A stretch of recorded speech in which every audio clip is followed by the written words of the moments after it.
Welcome to this webinar on data scientist versus machine learning engineer. Which track to take? I am Dr. Sarang. It will be hard to find anybody in this world who have not heard of AI. Artificial intelligence has penetrated in our lives so much that even an illiterate person possesses a smartphone that uses AI extensively. AI is there everywhere, right from mobiles to televisions, small size cars to self driven cars, laptops to even big data centers. With so much of AI penetration in every industry, obviously you understand that there lies lots of opportunities in the field of AI, rather developing machine learning models to impart the intelligence to so-called dumb machines. Are these two roles really different? And if yes, can the same person take up both roles? What skills are required to be a data scientist and to be a ML engineer? I am going to answer these questions in this short video. For this, let us first understand the ML development process. When you train a machine to acquire human intelligence for solving a certain kind of problem, what is it that you need to do? Let me first discuss a few problem statements and then I will discuss the development process for achieving these goals. This is one of the most discussed AI application. I want to sell my house in Boston. What should be my floor price in an auction? You use statistical methods or an AI model that is trained to solve regression problems to estimate the price of your house based on features such as its size, number of bedrooms, its location, and so on.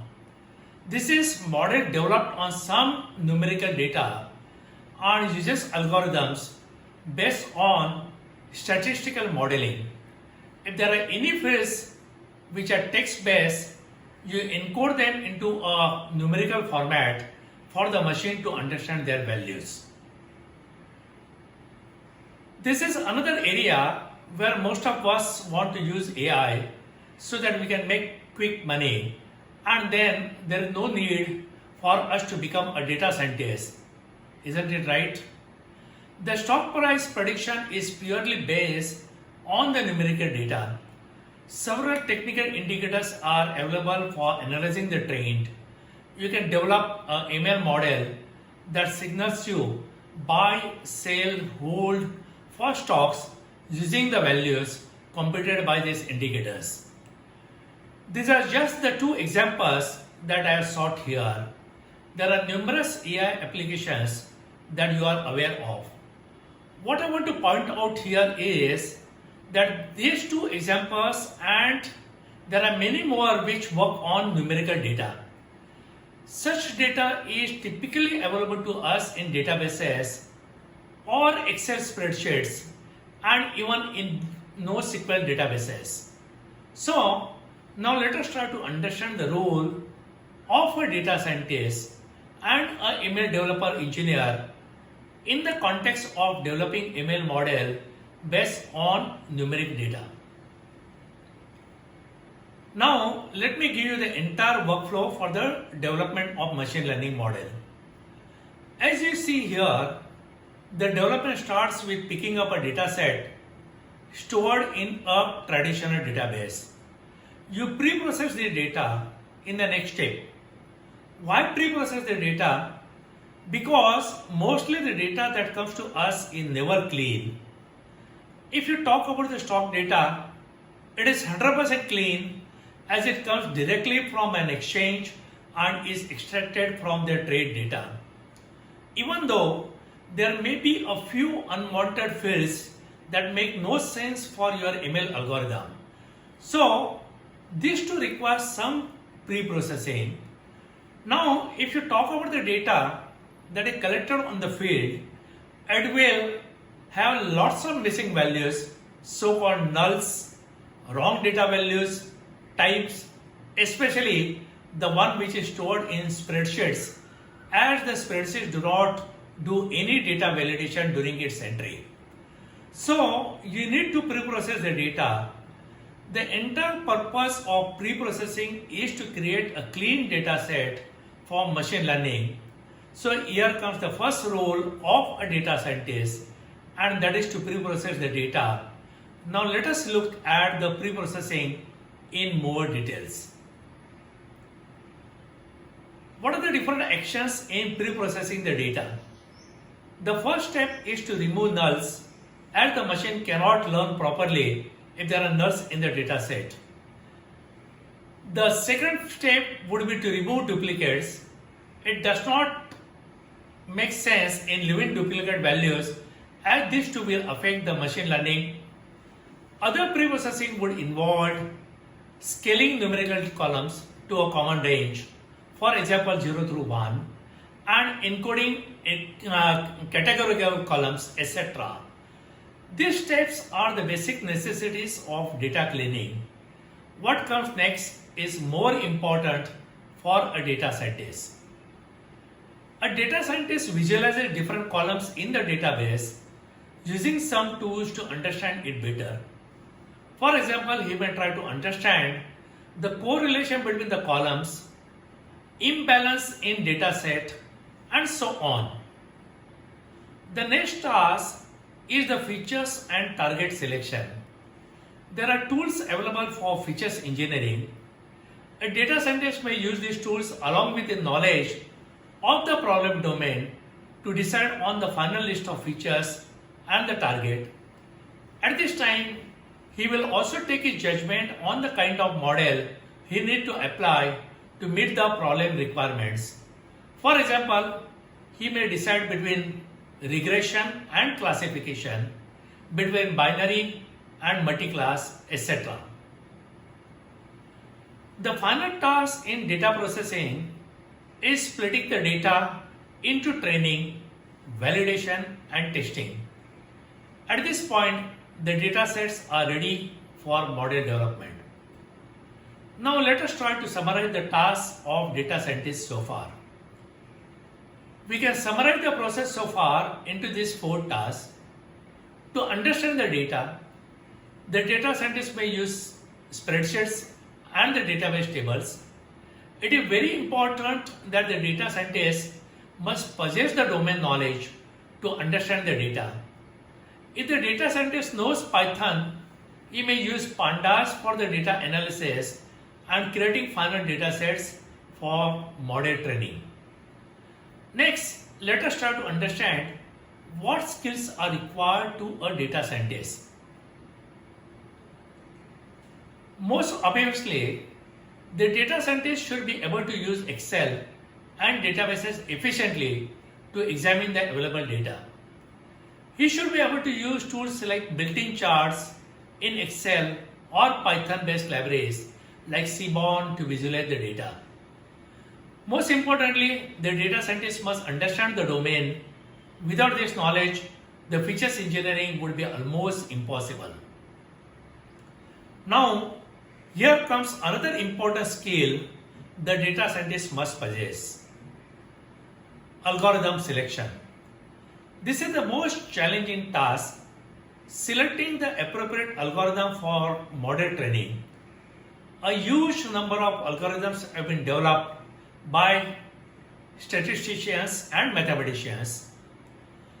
This diagram can give you a brief idea of the various algorithms available for training. A data scientist must understand the working and purpose of these algorithms, and then only he will be able to make a wise decision on the appropriate algorithm for this particular business use case. The question is whether the data scientist should himself be a mathematician or a statistician. No, this is not required, as these scientists have already devised and implemented several algorithms. So as a data scientist, you do not have to invent your own algorithms. You just need to understand the workings and purpose of all these algorithms so that you can select the appropriate one. Now we come to the next stage of email development cycle. We have created the workflow as highlighted in this picture. Now comes the remaining portion. As I said, there are many pre-implemented algorithms are available for your use. You just need to call their APIs through Python code. Here comes the important requirement, and that you must be a good coder and understand how to use these APIs. This is where the role of a machine learning engineer starts. Just the way we looked at the tasks performed by data scientists, let us look at what tasks are expected out of a machine learning engineer. We can broadly summarize the tasks as shown here. Let us look at each task in more details. Obviously, you should know Python for making the API call. Though I have been saying Python all this time, it is not necessary that you must use Python for email development. You may use any other programming language of your choice. The only thing is Python is probably the most popular and widely used language in email. The point here is that an email engineer must be extremely good in Python to perform all these tasks. Very certainly, if you are an engineer, you must be a good developer too.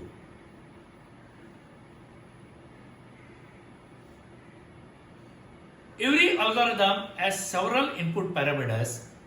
You must understand the purpose of each of these parameters and their possible values.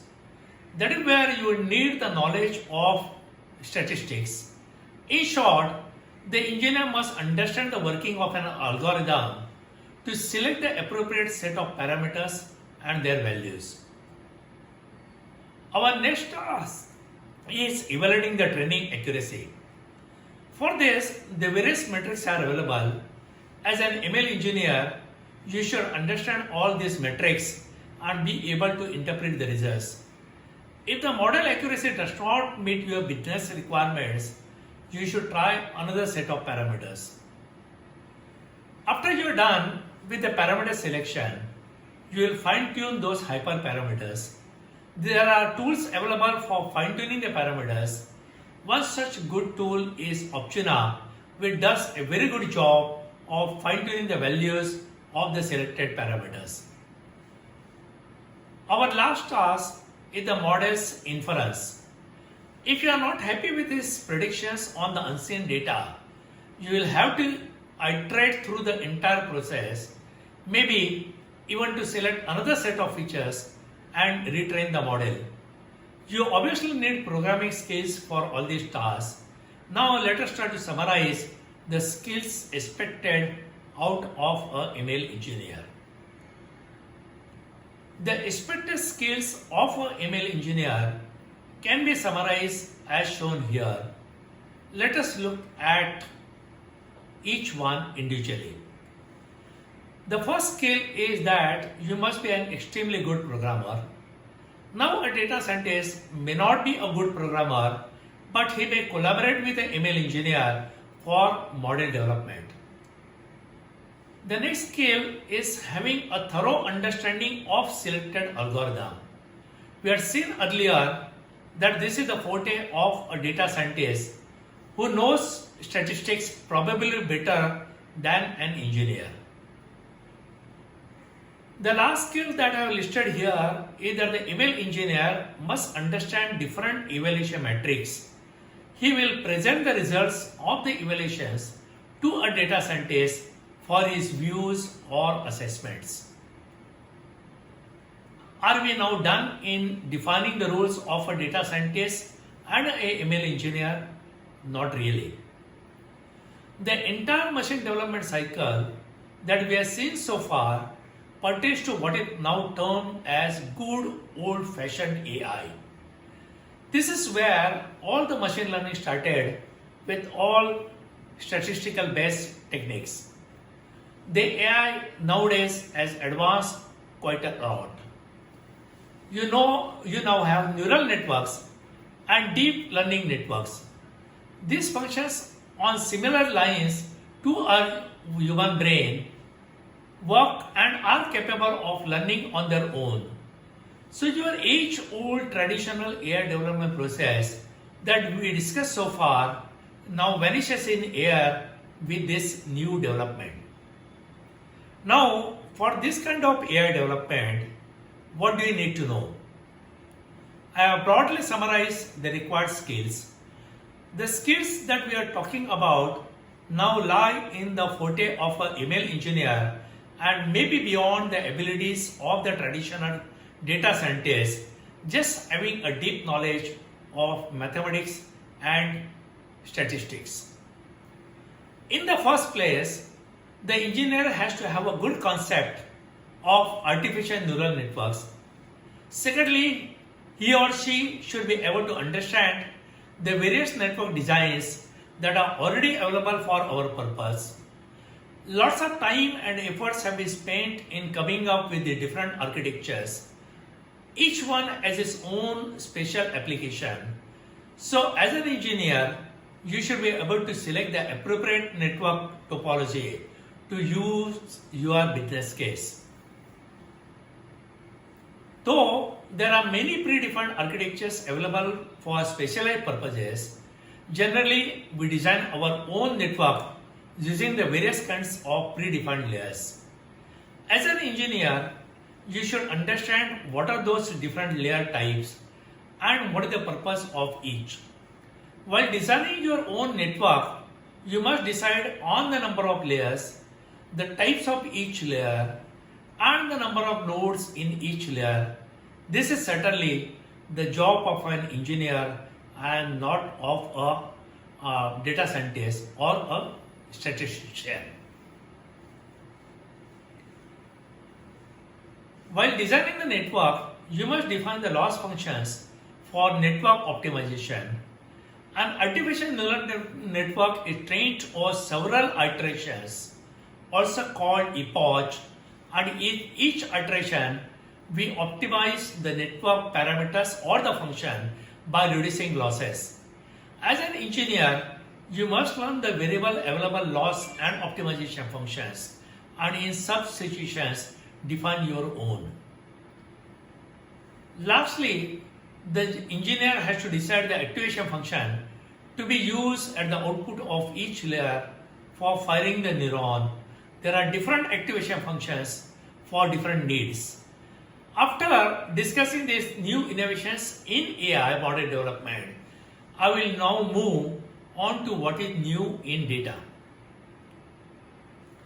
Now let us look at the types of data we have for developing machine learning applications. There are the three data types that nowadays we work with. Let us discuss this one by one. The data that we have discussed so far is mostly numeric and comes from traditional databases. A database has certainly a small and limited number of columns, so that the number of features for model training is usually small. Having a limited number of features saves you on the processing power that you require for model training. There are many ML applications these days that use image data. You are aware of applications like face tagging in Facebook, vehicle detections in a live video stream for traffic monitoring, person identifications in surveillance systems, and so on. All these ML models are trained on image data. And not only that, the number of images to train these models go in millions. Your traditional ML techniques based on statistics cannot be used for such applications. You need to use DNN. In such developments, there is no data pre-processing like what you saw in good old-fashioned AI. If at all any processing is required on the image data, it could be like an image augmentation to take care of smaller data sets and so on. For this, there are libraries available, and it is the job of an ML engineer to apply any pre-processing, if at all if it is required. You can see that there is no role for a traditional data scientist for developing such applications. Rather, an ML engineer must understand ANN, DNN and should be able to develop good and well-performing architectures. Our next data type is textual data. You have heard of ML applications like spam detection in email, sentiment analysis in tweets, topic modeling for news live feed, language translation, and so on. All these models are based on text input. The type of data processing that you need for text data is quite a lot different than processing numeric data. You do not need mathematics and statistics to process text data. Rather, you must understand natural language, the semantics, and so on. We have seen the entire machine learning cycle and the functions of the so-called data scientists and ML engineers in the entire process. Now, whatever the industry names these roles, you have understood the requirements of machine learning. Hope this can help you in deciding your career path in this promising world of AI. There are plenty of opportunities, and it does not really matter whether you come from a maths or a stats background or purely an engineering background with very little domain knowledge and abilities to understand the data. For both types of people, you will need to acquire the skills in other areas which do not come under your forte. It is not at all difficult to acquire these skills, and there are several tools available to ease the developments.